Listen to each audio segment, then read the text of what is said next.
The Bible that we read, that we know as Christians, is essentially a collection of stories that teach us two things: who God is and how we should live in relation to Him. So in the Bible, there are historical accounts, there are prophetic accounts, there's people's stories, and then it contains instruction on how we should live. I think we can often read the Bible and read the stories of some people and think to ourselves, that's nice, it's good for that person, and it's a nice story, but my life is very disconnected from what's going on in the Scriptures. My life is very disconnected, separate and unrelated from that. So we've tried to preach quite thematically this year. So we preached along the line of themes. And so we started off the year looking at wisdom from the book of Proverbs. And we did Proverbs and Ecclesiastes and Lamentations. And then we looked at the divinity of Jesus. Who does Jesus say He is as a God? The I am statements of Jesus that He makes in the New Testament. And then we looked at the humanity of Jesus, how Jesus is a way maker. He makes a way for us to do certain things. And then not only does He go first, but He makes it possible for us to go after Him and to do the same things that He did. One of the things that it means for us is, as we are followers of Jesus, we get to do the things that Jesus did. We don't just get to look at them and read and say, geez, that's nice that these guys got to do that, but we get to do them also. And so what it looks like to be a follower of Jesus, to be a Christian, is that we do the things that Jesus did. And so Jesus is our way maker. And today we start a series called Woven. And we want to look at some of the people in the Bible and how their stories are woven together with our stories. That we're not disconnected at all, but we're very much woven together into one big tapestry that is the display of God's splendor through humanity. God is weaving together the story of mankind from creation to the end of the ages, and He weaves it together, and everything is blended and woven together as a bunch of threads, which means that not only is my story and my faith woven and connected with yours, and yours with mine, but ours is woven together with the story of humanity from creation, which means we are not disconnected from the stories of the Bible. We are actually woven into them. So the person I want to look at, we're starting with today, is Abraham. And if you're not a reader of the Bible, or perhaps you're not a follower of Jesus yet, you might still have heard of him from his song that he made quite famous. Father Abraham had many sons, I'm one of them, and so are you. It's that Abraham. This is that Abraham that we are speaking about today. And his story starts in the book of Genesis, which is the first book in the Bible. We first introduced to Abraham after his father Terah dies. And the Bible simply says this: God spoke to Abraham. I don't know how God chose Abraham. I don't know why God chose Abraham. I don't know how God spoke to Abraham. It just says God spoke to Abraham. That's how it starts off with Abraham's story. And it says God spoke to him and said to him a few things. Go from the land of your father, go from your father's household to a place that I'm going to show you. And then a little bit later in his life, God gives Abraham the promise. He says, although you are old and past the age of childbearing, right? Abraham's not in his prime that we would consider in his early 20s. He is in his early 90s, right? Which is a prime of life a couple of hundred years ago. Abraham's in his prime at 90 years old, and God comes to him and says, I'm going to give you a child, and through this son, he will be your heir, and all of the nations will be blessed through him, and your descendants will be like the sand on the seashore. It's through Abraham that the Israelite nation is established, through his grandson, Jacob, whose 12 sons become the 12 tribes of Israel. So today isn't a historical exercise. I'm not telling you the history of Abraham's life and his whole story, but we want to look at his life and see how we are woven together into his faith and into his story. And as with most subjects in the Bible, there's much that I can teach for 2,000 years of church history and whatever, the history of humanity before that. These stories have been told, and people have looked, the church has looked for 2,000 years, how their lives, and we're woven into that story of Abraham. We're woven into the story and the narrative of Scripture. And so what I have to share with you today is nothing new. So if you were coming and thinking to yourself, John's going to teach us something new, I've got good news for you. I'm not teaching you anything new. It's the goal of my life to never teach anything new, but to teach everything that's been taught over thousands of years of human history with God in a fresh way, but it's nothing new. And so there's a lot pertaining to Abraham, a lot pertaining to the Israelite people and to faith that I'm not going to be able to go through in 25 minutes today. We're just going to double click on two quick things. So I want to start the story on Abraham in the book of Peter, which is which is in the Second Testament of the Bible. And Peter writes a letter of instruction to the church. In 2 Peter chapter 1, it's his second letter. He says this: "Through these, he has given us his great and precious promises, so that through them you may participate in the divine nature, having escaped the corruption of the world that is caused by evil desires." The thing that I want to double click on today is this word participation. Participation, Peter says, in the divine nature. So Abraham has a nephew by the name of Lot. And Lot's life ends up in a place where he loses his wife. He ends up getting blackout drunk and impregnating his 2 daughters. And the kids that are born through him end up becoming the nations that are opposing Israel, that are the enemies of Israel. That's the story of where Lot's life ends up, not exactly covering himself in glory.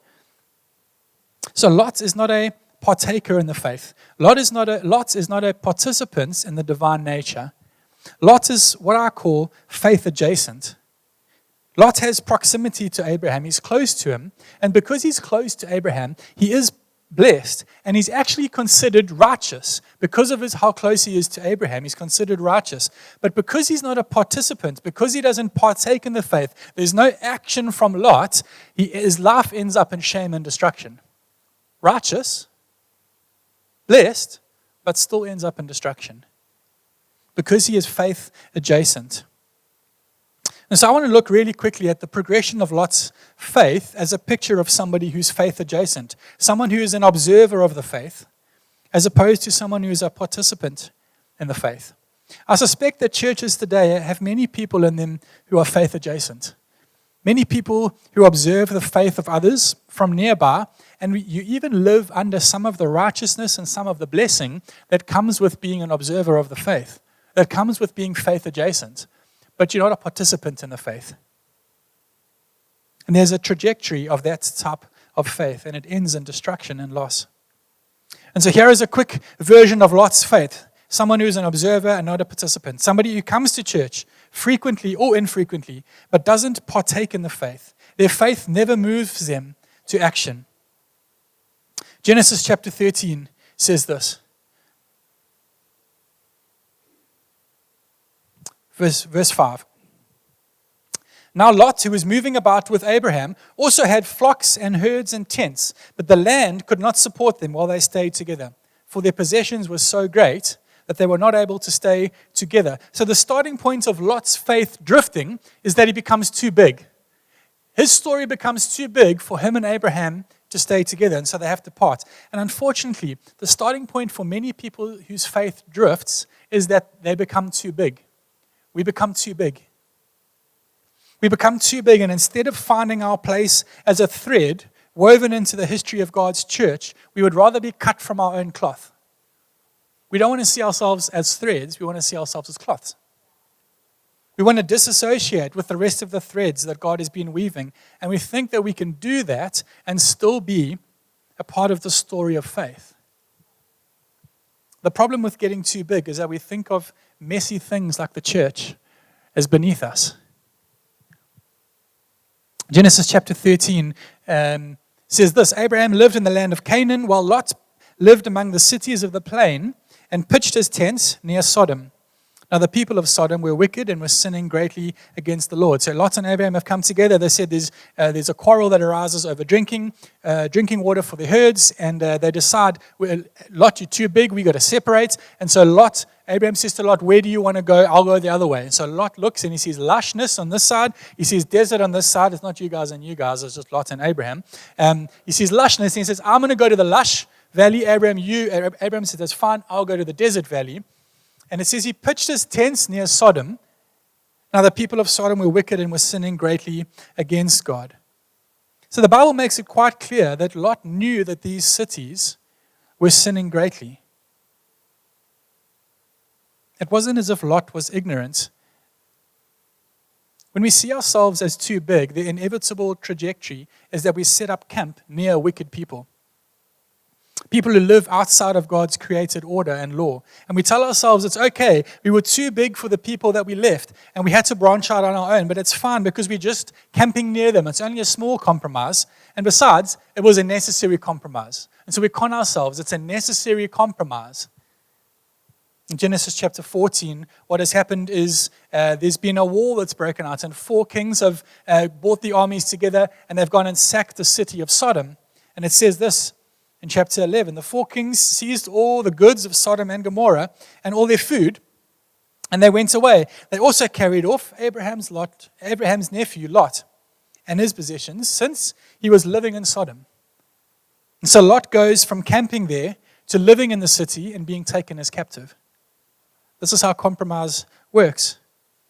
And so Abraham rescues Lot, who you think by now would have learned his lesson, but unfortunately what happens a little bit later is 2 angels come to Abraham and they say, we are going to destroy the cities of Sodom and Gomorrah. And Abraham says, if there are 50 righteous, will you save the city? God says, if there's 50, if I find 50 righteous people in the city, I won't.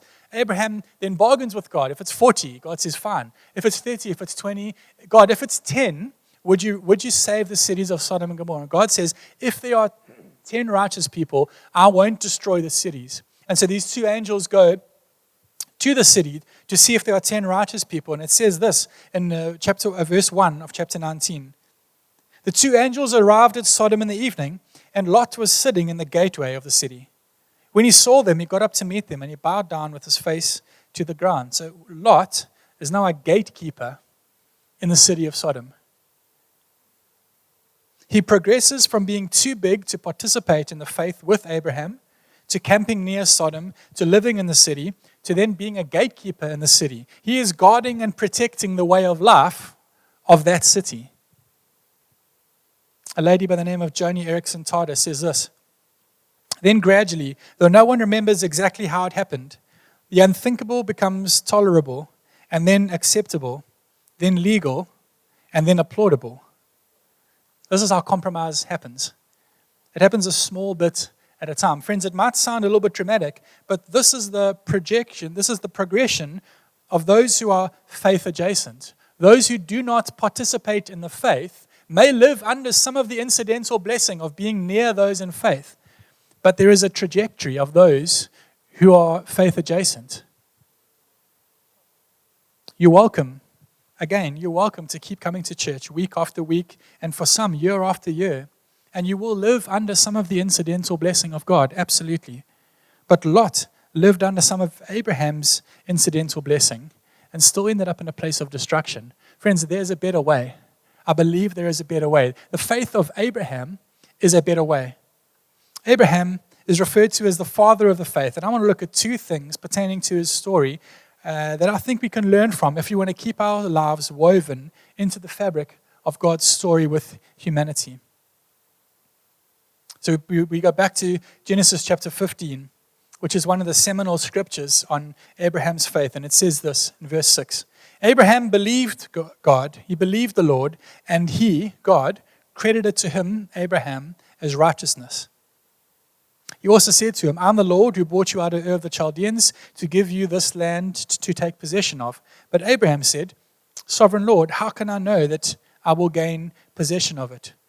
This is the verse on Abraham's faith that the New Testament writers refer to. In the book of Hebrews chapter 11, they refer back to this scripture. Abraham believed God, and it was credited to him as righteousness. But then 2 verses later, we have Abraham, the man who God has just said, you are righteous because of what you believe. Abraham then says, God, okay, thank you, I believe, but how can I be sure? How can I know? Two verses later, he says, I believe, but help me to believe. I actually don't know. Give me a sign that I can be sure. Friends, to doubt, to ask questions, to wonder is not opposed to faith. I would argue that it's actually a part of faith. Abraham, the father of faith, once he's already believed God, almost immediately doubts and asks questions, almost immediately. A man called A.J. Swoboda says this: to struggle with one's faith is often the surest sign that we actually have one. A few chapters later, if you have read the scriptures, you might know the story of Abraham being asked to sacrifice his son Isaac. We have the story of Isaac being born in accordance with the promise God has given to Abraham and his wife Sarah, both long after the age of childbearing. And then when Isaac is most likely in his early 30s, God comes to Abraham again in Genesis chapter 22, and he says, take your son Isaac and go to a mountain that I will show you, and there you are to offer him as a sacrifice. So there's a few things that are incredible about this story, and I think they show us the progression of faith that Abraham has followed. Remember, we said that we want to be participants in the faith, not just observers of the faith, not just faith adjacent. And Abraham allows his faith to mature because he participates in the faith, and this is what is produced in him. I think there's two things. Firstly, Abraham's faith progresses from childish to childlike. And these two things might sound quite similar to you, but they're actually very different. To be childish is to be naive because you don't know any different. To be childlike means that you know different, and yet you still choose to believe.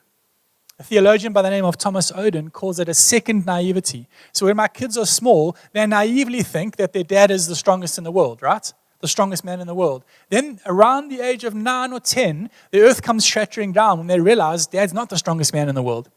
There was a cockroach that was stronger than him in the room. I saw it. He ran away. So that naive belief is shattered, and then hopefully, a bit later in their lives, they trust their dad again.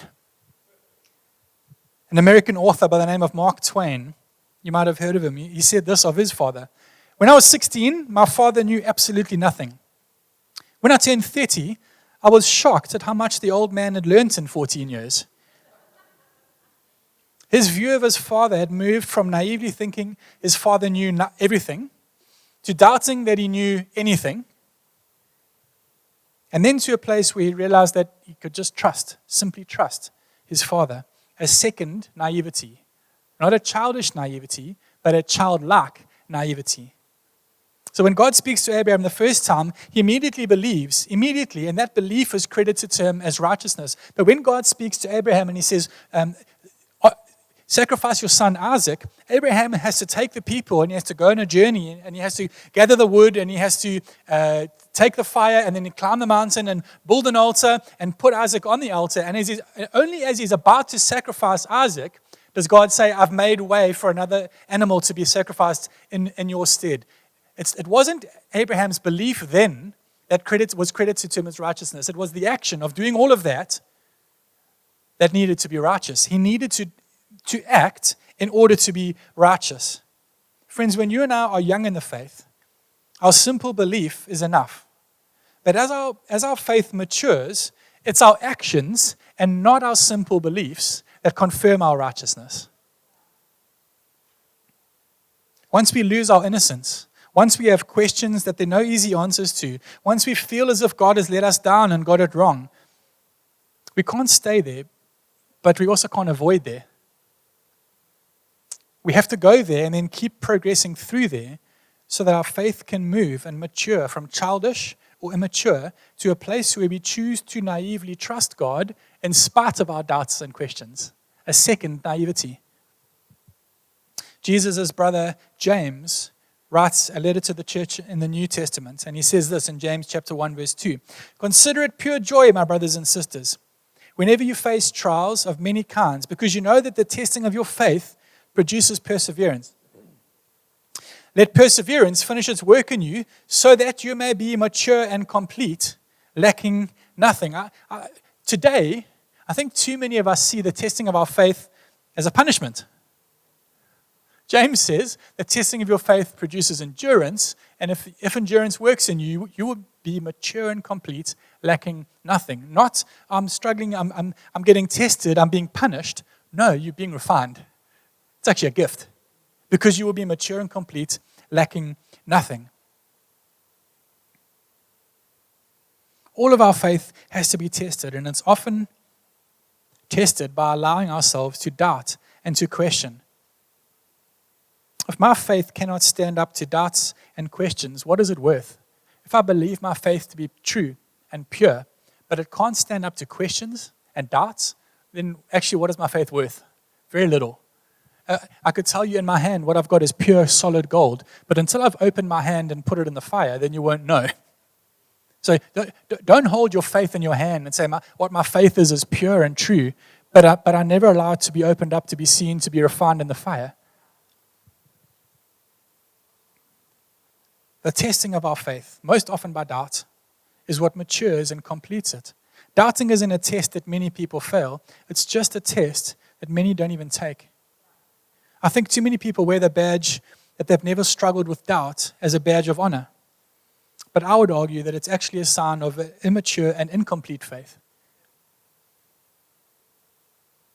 Abraham believes God, and then it seems that God is taking too long to give him the promised son. And so he makes a plan, and he has a son with his wife's servants, and he calls the son Ishmael because he needs an heir, and God seems to be doing nothing. And yet somehow he moves from thinking that God is doing nothing, and so he makes a plan for himself and has a son as an heir, and he moves from that place to a place where he can take the promised son Isaac, who's now been given to him. He can take Isaac and walk him up a mountain and put him on an altar, and he's prepared to sacrifice him to God. He's progressed from God can't do it, and I doubt and I question, so I make a plan, and then suddenly the very plan that God has given me, I'm prepared to let go of.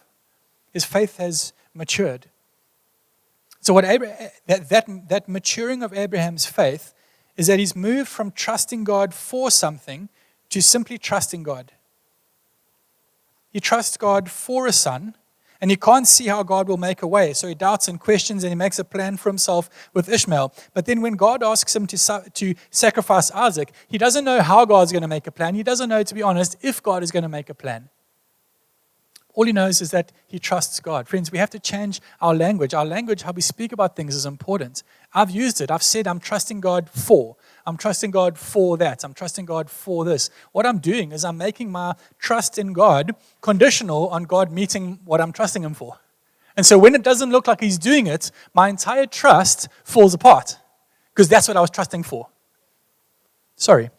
What Abraham does is he moves from trusting God for something to simply trusting that God can do it. I don't know how he's going to do it, but I simply trust God. And trusting somebody simply comes from knowing.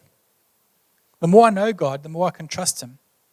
But I also have to go through the desert of doubt and the complexity of no easy answer questions in order for me to simply trust.